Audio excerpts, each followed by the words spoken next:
మంచు మనోజ్ ఈ ఏడాది 2 సినిమాల్లో విలన్ గా నటించి కంబ్యాక్ అయ్యాడు. భైరవం అంచనాలు అందుకోలేకపోయినా మిరాయ్ సూపర్ హిట్ కావడం ఊరటనిచ్చింది.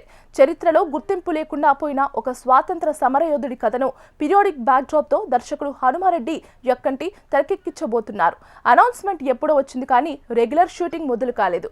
ఫ్యాన్స్ దీనికోసమే ఎదురు చూస్తున్నారు. ఇప్పుడు క్రేజీ అప్డేట్ ఫిలిం నగర్ వర్గాల్లో చిక్కర్లు కొడుతోంది. దాని ప్రకారం ఇందులో 2 ముఖ్యమైన క్యామియోలకు పెద్ద స్టార్ హీరోలు అవసరం కావడంతో ఆ మేరకు ఇద్దరిని సంప్రదించినట్లు తెలిసింది.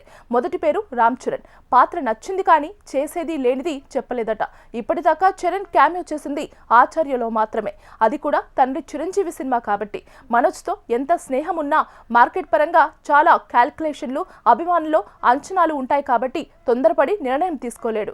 రెండో పేరు కోలీవుడ్ స్టార్ శింబు. దాదాపు ఓకే అన్నట్టు తెలిసిందే. మనోజ్ సింబుతో ఫ్రెండ్షిప్ ఉంది కాబట్టి ఇందులో కూడా ఆశ్చర్యం లేదు. రవి వస్రూర్ సంగీతం సమకూరుస్తున్న ఈ ఎపిక్ మూవీలో ఇంకా చాలా విశేషాలు ఉండబోతున్నాయట. ఏదేమైనా మంచు మనోజ్ కు మంచి టైం అయితే వచ్చింది.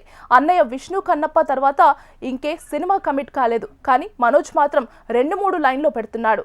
90 ml ఫేమ్ శేఖర్ రెడ్డి దర్శకత్వంలో అత్తరు సాయిబు ఫైనల్ నరేషన్ జరగాల్సి ఉంది. వీటికన్నా చాలా ముందు మొదలుపెట్టిన వాట్ దే ఫిష్ ఏవో కారణాల వల్ల ఆపేశారు కానీ త్వరలోనే రీస్టార్ట్ చేస్తారట.